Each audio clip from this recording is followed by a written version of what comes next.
Well, one of the most important things I use is the smartboard, and every day I try to have my lesson ready to go, and I use that to take my notes on, and then I let my students, if they want to, they can go online and look at those notes because I always save them onto my website. The next thing I can do with my smartboard is that I make videos of my lessons, and I usually do this before or after school, and I'll post those on my website, and that way my students can access them, and that's very important to them because if they've missed, this is a way for them to catch up on the material as opposed to just being completely lost.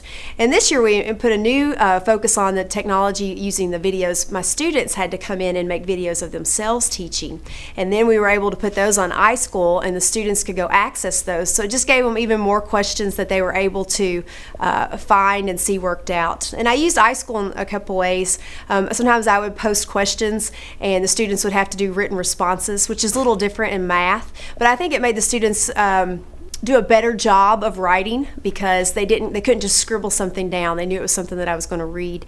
And occasionally I could put quizzes up where they could go and I could check the answers very fast. And so I just think all of those have been very helpful in my classroom. It's pretty straightforward in a Photoshop class where we're using a professional program incorporating technology in terms of Photoshop. I have another program called Art Rage, which is a lot of different art materials that you would use in actual art classes, digitized and used with a pencil, pen type of tool, as well as the mouse. So Photoshop's a direct connection with graphics communications, graphics design, and what have you. This is a CS3, a Photoshop project that we worked on in the past. It's a business card for a local company. Try to incorporate local business or at least regional business within assignments. We do flyers and other things incorporating text, visual images, discuss the importance of certain things standing out, what needs to stand out as the most important part of the project. As you can see, there's the owner name, telephone number, looks up on Facebook, operations, then their decal or their logo or whatever it is, it's going to grab the person's eye.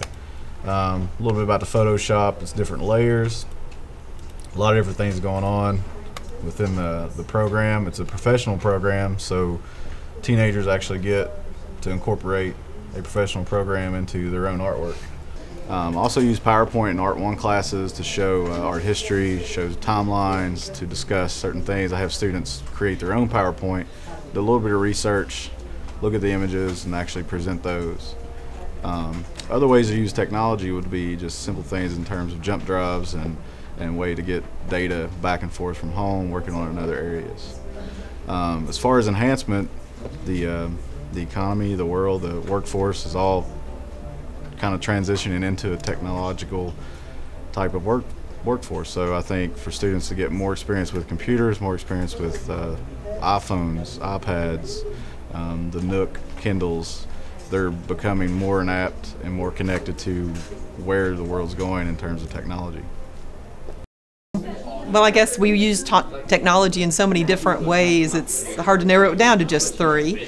But one big way is having the students use technology to take lab results so that they can collect data and analyze data.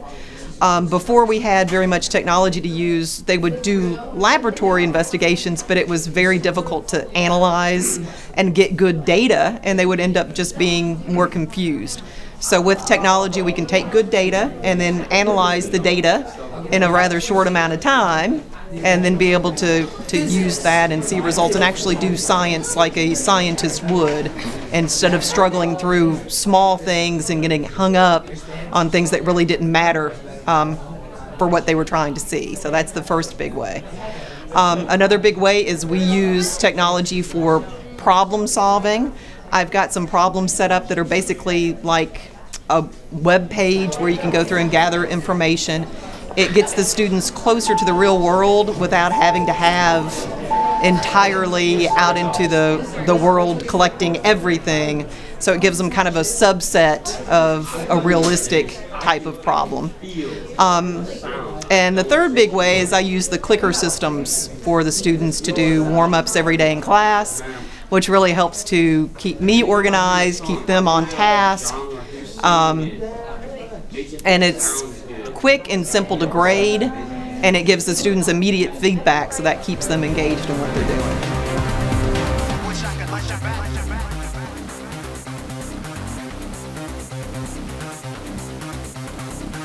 I could